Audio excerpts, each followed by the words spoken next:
Good afternoon, everybody. I hope you got your coffees and you are ready to hear about decentralized finance. The acronym, depending on your accent, can be DeFi or DeFi. I am Effie Pylarinou, and if I had a D title from some country, I would be Decentralized Finance. I mean, I guess these days it might be a bad word, after the blow up of Terra, but I think, as we heard before, that there's a lot of learnings there, and our industry is here to stay and innovate continuously. And we'll be discussing about the value that has already been unlocked in terms of innovation because of DeFi, and then, of course, discuss where we're at today and some of the challenges and opportunities ahead. I'm joined by three gentlemen from diverse backgrounds, countries, positions, which is wonderful. I'll briefly introduce you, and of course, feel free to add to my brief introduction. We are joined by Asen Kostadinov, right? Who is the Chief of Strategy at Copper. Copper, as you probably know, is one of the biggest custodians. Andre Portillo, the head of digital assets at Banco Pactual, one of the biggest Latin American, Brazilian, traditional incumbent banks. And last but not least, Eitan Katz, if I pronounced it correctly, co-founder of Diversifi, which is a startup, I guess, in the blockchain space, focused very much on cross-chain interoperability. So here we have Israel, Brazil, and Bulgaria. Okay, and Greece. So here you go for the diversity. So let's start with, DeFi. What comes to mind? Is it really, for most people, all about the yield? The farming, the staking, the this, the that. Is that the case? Is that the whole innovation, or the impression that it has left, or the attraction for which people came to play, to become users, early adopters? If that's the case, yes or no? What is your opinion? I can start. So I would like to take a step back and look at the role of speculation in general. So we see it a lot in DeFi, and we think, okay, DeFi equals speculation, and that's all there is to it. And when we look historically even at various innovations in the past, let's take the internet, for instance. The first drivers, the early adopters, were speculators. Finance is a big driver to move forward very powerful forces. So I don't think that DeFi is any different. So we see speculators taking a big role in moving this space forward, putting a lot of money and investments. And I think that in a historical perspective, it's a good thing. Now, as for the question, is it all there is to it? Absolutely not. DeFi is building an alternative infrastructure that doesn't only copycats the existing financial system. It creates a lot of innovation that is stemmed from technology, very cutting-edge new technology, as well as fundamental, even philosophical concepts. Composability is a powerful concept that is basically the heart of DeFi. So if someone is innovating with a new asset class or a primitive, a financial primitive, anyone can take this without asking for permission and build on top of it, and on top of it, and on top of it. And we're seeing this a tremendous Lego that we build here, and sometimes some of the bricks fall. But the construct is getting more and more strong and powerful. Yeah, if I may add, I mean, obviously, I completely agree. I think first and foremost, DeFi, what we call DeFi, is a technological revolution, right? It takes some of the ideas behind kind of the internet and applies them in particular to the field of finance, right? If you will, blockchain and some of the tokens that operate on blockchain networks are the ways to transfer value and exchange value in a digitally native way. And DeFi essentially is the application of that to the financial services kind of category and realm. And I'm convinced that there will be a lot of good things come out of the space in the long run, right? As with anything that's new, that's radically different, it takes time for the technology to mature. At the moment, I mean, it's being tested real life, and given the kind of steep learning curve, it's inevitable that there will be peaks and troughs, and that we will learn. But there is nothing new about it. I mean, every industry has developed in the same way. You know, think about finance. Finance has gone through many ups and downs, crashes, you know, different regulatory troubles, and it makes the industry stronger because people learn from these mistakes, they improve them. You know, I'm an aerospace engineer by background, and the aviation industry has developed exactly in the same way. After every crash, you analyze what happened, and then you improve the system. And of course, as Eitan mentioned, I mean, these big revolutions do attract a lot of people, a lot of capital. So inevitably, you kind of overextend yourself, and then there comes a time when you need to contract back. But if you follow the long-term development over decades, it's going to be a curve kind of trending upwards. And that's what's important. For us, and anybody who is looking into it, it's important to be mindful of the long-term trend. It's important to be patient and not to kind of overextend ourselves and you know, overhype things, but at the same time, not to beat down the kind of whole space when something goes wrong, because things will go wrong. Andre, if I may ask, I like what you said about speculation, and speculation has nothing to do with technology, right? Speculation is it's human, okay, and it helps. Well, to improve something, when you speculate, you create liquidity, you create like a price discovery. And the point is why people are speculating crypto. Because, well, there's liquidity. There's a brand, let's say. People speculate what they can understand, or at least what they can see. And but if it's only speculation, things eventually fade away, right? So when you look to crypto, people speculate because, well, there's some sort of asymmetry, okay? There's a new technology. If whatever we think it's going to happen happens, there's a lot of asymmetry to the upside. That's what brings people to speculate it. And I like what you said also, because I mean, a lot of things will go wrong. And again, this is about technology, it's about new things. It happened in the past with every sort of new technology that we can imagine. Okay, so I think it's the process.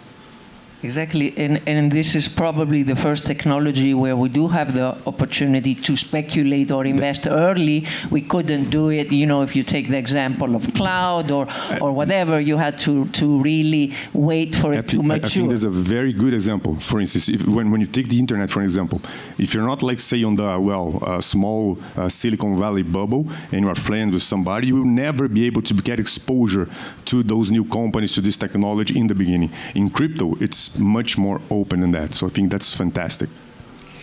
Andre, you coming from an incumbent and large institution, what was or is the first and primary attraction to engage in DeFi? Is it, again, the yield and the potential offering as an alternative deposit innovation, if you want, or what exactly? How are you thinking of it?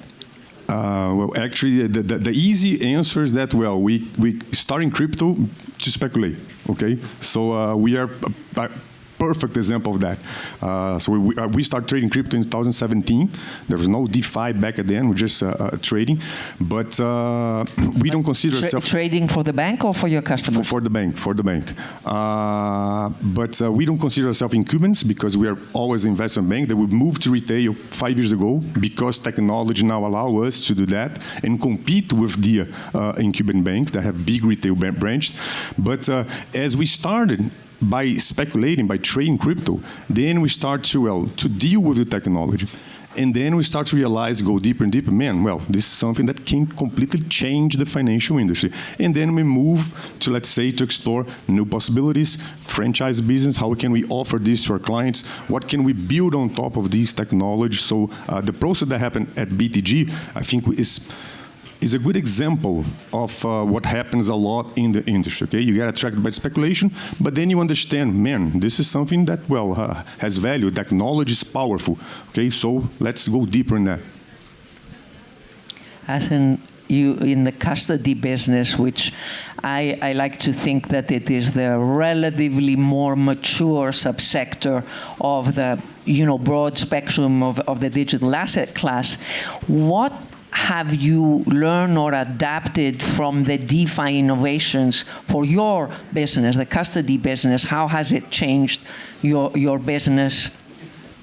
Yeah, of course. And going from kind of what Andrew was talking about, it's really important to get this point that the way you get transformation, technological transformation in an industry is by essentially doing it step by step. And in finance, inevitably, it starts by focusing on something that makes money, right? Because everybody in finance is after return. And I actually think that's what kicked off the big spur in 2020, right? After the sort of the COVID shock and the macro shock that followed, people were looking for new asset classes that can essentially start generating alpha and also contribute to the portfolio returns that they were pursuing along with diversification. And essentially by identifying some of these assets as good candidates for their portfolios, they started to actually explore the technology. Because investing in those assets means understanding the technology. How do you custody an asset like that? How do you trade an asset like that? How do you settle it? And it's remarkable to see. I mean, they're a great example. People go, they're attracted by the return, they start doing their homework, and before you know it, they're fully exposed to that ecosystem. And guess what? Once you are used to trading a few of these assets and have changed your internal processes, workflows to deal with these assets, then you actually can go on the bigger journey of how can we deploy this technology to actually improve the financial markets as they are. So going into things like tokenized securities and so on and so forth. So that has been the general track that we've observed. When it comes to DeFi, of course, given the extension, a bit overextension or hype in the last kind of couple of years, a lot of people were interested in getting a kind of exposure to that. Us as custodians are very careful in terms of how we provide access to different assets or corners of the industry. So first and foremost, for us, it's about providing a safe connection, a connection that, and I'm talking about a connection between our custody infrastructure and various DeFi protocols, in a way that the clients can permission that, so that they know at all point in time who they're interacting with, how their internal teams are interacting with these protocols, and they're able to tweak access on a needs basis. So really a lot of improvement in your technology, because here you had to interact with protocols that not only are 24/7, not only are open source, but have none of the sort of frictions or barriers that you will find in the other spaces. Eitan, I want to ask you, as you are more focused on the cross-chain interoperability, and maybe you tell us a little bit about Diversifi, but I'd like to hear your perspective on how fragmented is the DeFi space, like at a certain, if we take a look at it, and how you are working to sort of address this issue? So, first of all, we need to ask the question, is fragmentation bad? Maybe it's... How much fragmentation, first of all? Yeah, okay, so we talked earlier, we have custody for your customers, and you're a bank. So we're talking about adoption. And if we look at what are the blockers for adoption, one of them is interoperability. If we take, for instance, just for a second, the point of view of the end user, they mostly, especially the masses, when we go to mass adoption, they don't care about the specific attribute of the specific blockchain. They care about functionality, they care about value that they can get from these services. And in order to really get into that, we really need access to this overarching set of capabilities that multiple blockchains offer us. So from an application perspective, if we look at this from a layered or stack perspective, the application would need to get access to liquidity wherever it resides. So, and that's not the case today. The blockchains are ecosystems and they're siloed. And there's very little, by design, very little that is being baked into the level ones, the blockchains, that takes care of interoperability between the multiple blockchains. So this is why we need another layer of solutions that this is what we build, basically, a layer that enables that kind of interoperability, specifically and allowing liquidity to move between multiple blockchains. Give us an example, maybe, of using one or two specific names in the DeFi space of liquidity pools or liquidity. Yeah, so I can give you an example, very close example, because before we did what we're doing today, we pivoted actually into solving this problem, which was our problem. We were an application that tried to address financial risk. And one of the ways to address financial risk is to use derivatives. So if you want to hedge, if you want to protect yourself and use hedging, you need the derivatives in order to do so. So we spoke to multiple projects, for instance, a DeFi project on the Solana blockchain, and we understood that we need to give them access to options and future contracts. And there were no such primitives available in the Solana, on the Solana blockchain. So we needed to get access to those on the Ethereum blockchain. So if you really want to provide some functionality, you cannot expect one blockchain to provide everything. This is why we have multiple blockchains. Every blockchain has some kind of a different use case or set of use cases and attributes. So we decided to solve that problem, and we pivoted to provide that layer, this pipe that enables access to liquidity on multiple blockchains. And we firmly believe that this is one of the drivers. Interoperability will bring more adoption. As again, as we talked about the internet, think of the internet as a set of silos. It's unthinkable. It's beyond the whole concept of the internet. And this is how we see DeFi. It should be connected. But you're really talking about interoperability and not talking about creating standards that can work across all these different blockchains. Correct. Our approach is different.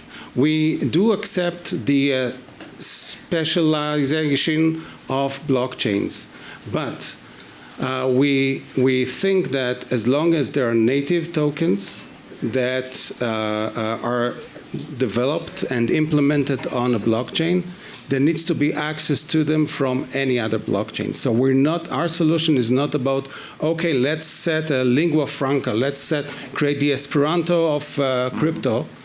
That is, for us, a too ambitious kind of, you need the approval of everyone. And what we say is you don't need approval, you don't need permission. Let's create this pipe that moves the native token or the value, that is more accurate to say, move a value from one blockchain to the other without even them agreeing on the protocol. We are the protocol that moves the value, and it's a decentralized protocol. Okay, so I want to touch upon security related innovations that come from the DeFi space, or even if we don't have any of them coming from the DeFi space, what is the DeFi space experimentation and what we're seeing today? What is it teaching us? What are our needs going forward? This is a big topic. Any thoughts on that? I can start. I think there will be a lot. There are already a lot of challenges if you talk about regulations and jurisdictions when you talk about DeFi, because I think DeFi brings this thing that you interact with a protocol or if a decentralized organization that's not we are used to as a society, right? Because we are Commonwealth, it's a person to person, person to organization, organization to organization, and organizations are made by people. And I think I don't have an answer, okay? But and you have to have some set of let's say rules or boundaries, especially when things go wrong, right? Because right now, if you have money in a bank, something goes wrong, you know who to complain and even who to sue, right? When it comes to DeFi, I think, how can you sue, let's say, a protocol? You sue people who develop the protocol.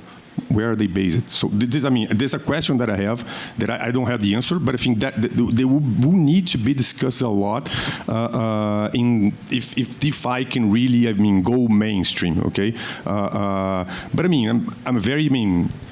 first you have the questions and then people go after the answers, right? You cannot reverse the process. So although I don't have the answer, I think these things will be a lot discussed.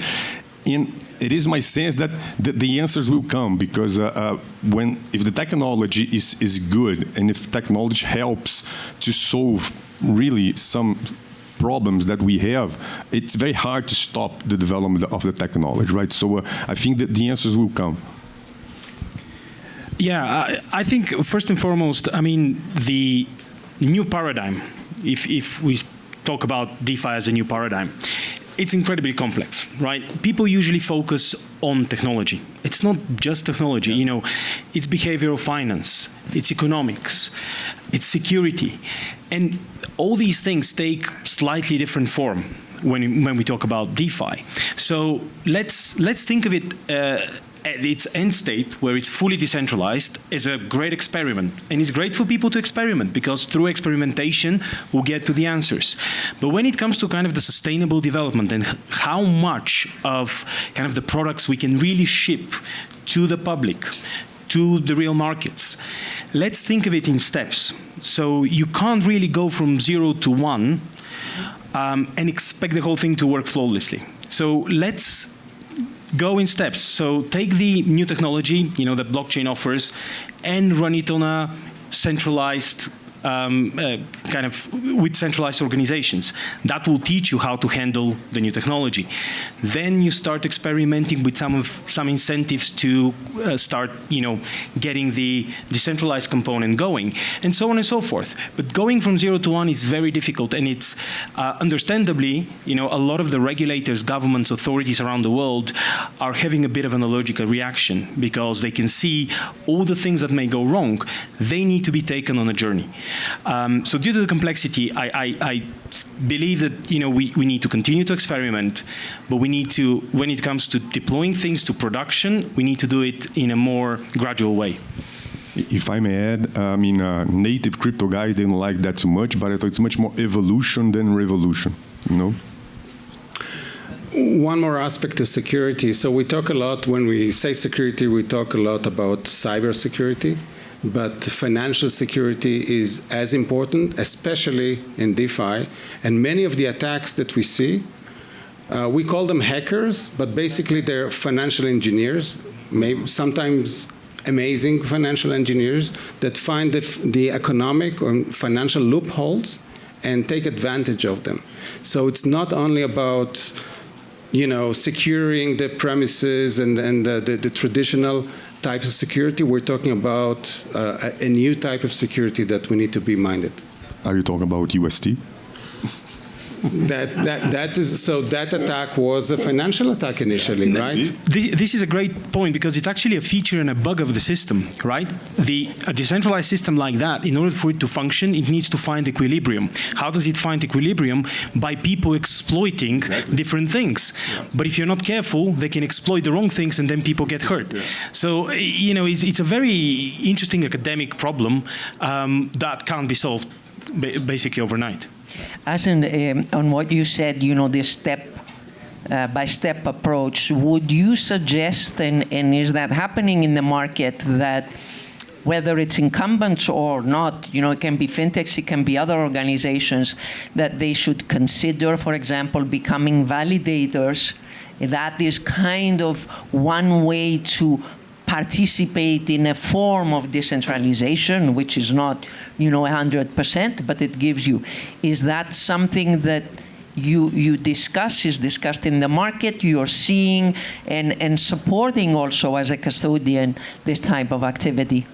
Yes, of course. I think for anybody who wants to deploy this technology at scale within the organization, it's important for them to be familiar with all aspects of the technology. And to be fair, I've been surprised to a certain extent at the speed with which some of the traditional financial institutions move.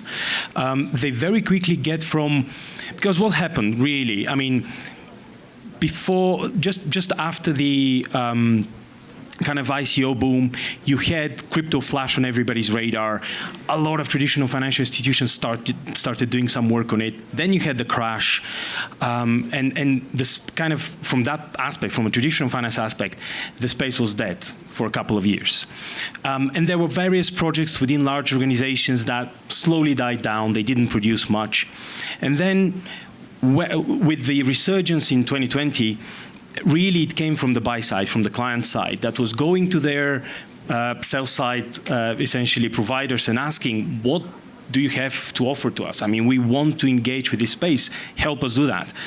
And that's when the large financial intermediaries were actually pressed to act, and the speed with which they acted really surprised me. So initially it was, how can we support, you know, Bitcoin or Ethereum? Very quickly it switched to, actually, this new technology will most likely in the next decade revolutionize how financial markets work.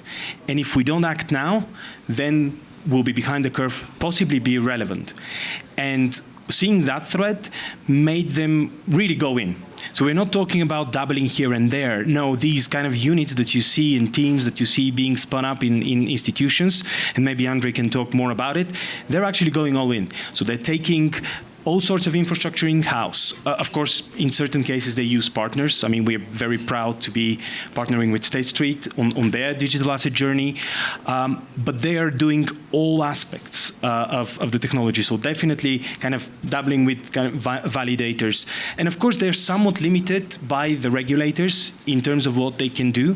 But the regulators are also now advancing. They have mandates by many governments globally to act quickly. So, yeah, I think the inflection point is already on us. And the state streets of the world are also part of the advocacy to the policy legislators and regulators and so on. It's a very big Andrew, change. What do you think from the inside? I think you have a pretty good picture of what I see happening. I think traditional financial institutions, they're in a very different parts of the journey, depending on each institution that you take. Okay, there are some more advanced, some that are not even talking about that. And but I think definitely there's this sense right now that, well, we need at least to pay attention to the technology. That might change things. And another thing that is, when I started trading in 17, it was like, it was hard. I mean, I have to move a lot of parts within the bank to be able to start a crypto division there. And if you take at that time, if you are, for instance, an asset manager, you're going to have a lot of good excuse and a good narrative to start trading crypto. And right now, what I see is that things are starting to turn. I think probably not too far from now, if you are an asset manager, you're going to have a good explanation not to have crypto in your strategy or not be looking at crypto. And I see that, I mean, I'm spending a good amount of time talking to clients, okay, because clients are demanding, okay, and we need to understand more. And clients in a very different part of the journey as well. And it's interesting because last year, markets were at all-time highs. People were demanding to understand more. This year, even after correction, the demand for this sort of conversations didn't go down. So I have from people asking me, okay, I don't have any exposure. Is this the right time to have exposure? Or people who already are interacting with crypto, wanting to go deeper in some cases, understanding more DeFi. So I think, I mean, the process is really speeding up. I think that all the markets pass through booms and busts.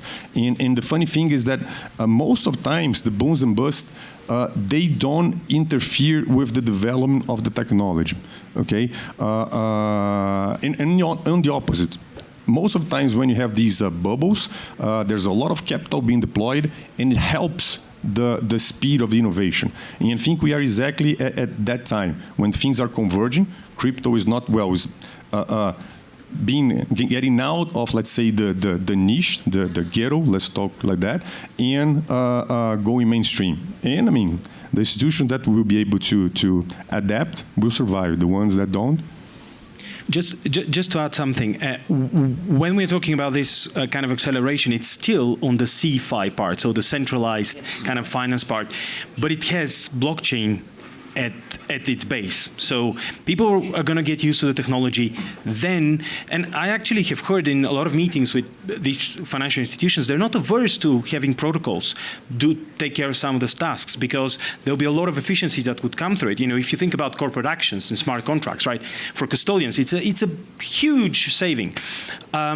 So they're not averse to it, but when, you know, because there is a lot of talk about institutional DeFi, and it may be institutional from the standpoint that there is some entity, some investment managers that are investing in yield strategies and this and that, but it's by far not the real institutions, right? And I think it will take another 5 to 10 years before you get that actually properly adopted for all the reasons that we outlined. But it's there, it's coming. So it's important for us to continue to experiment, but responsibly. We don't have a lot of time. I think we have 5 more minutes, and I do want to touch upon DAOs, because that is really cutting-edge innovation on the spectrum, so to speak, and how that relates to DeFi, because obviously it is related. How do you feel about that? Is there a similar, much less level of confidence as to where we can go there? This is a huge topic of governance, and in my mind, you know, it does relate to sustainability, to finance, to transparency, and connecting these together. So what are you hearing? What are you feeling? This is not so much a technology, obviously, question. Right. It's a, as you said, it's a governance question. Now, so if we're talking about DeFi as an emerging space, very young, so DAO is even younger. And it's also a matter of trends and fashion, like everything else. So a lot of the DeFi projects, they decide to become a DAO. But there are quite a few implications to such a decision. If you're giving away full control of everything to the community, quote unquote, then you can see some problematic things. I'm not saying that the opposite, full control, is the best solution. I think nobody knows. So first of all, we need to remember that DAO is not a one-size-fits-all, and it's not a panacea, an all-encompassing solution for every problem in the DeFi space. We need to apply that very, very carefully, and probably not on everything, because the moment you give it away to the community, sometimes speculators and funds and various players with very specific interests will step in and will use that as a platform to execute their own interests. So it's not always for the best of the community. Probably there is some kind of a mixture, a combination. So I guess that giving away some of the decisions to the community makes a lot of sense. But still, we don't want curve wars, if you know what's happening with curve and the curve wars. And these kind of fights that sometimes may even hurt the cause that you started everything for. So we need to take it very, very cautiously and look at it on a case-by-case basis. Very nice. Can I add something? I think we're probably going to be moving to a mixed situation. I cannot foresee a completely decentralized world, at least in our lifetime. But I do think some decentralization in some of these layers can improve a lot the system. Okay, but we'll still need some, let's say, more centralized applications or companies that will be dealing with a more, let's say, decentralized, how to say, first layer, base. I think in that can improve a lot the way that we do things today. And it will very much depend on the use case, right? Because decentralization, it's a continuum.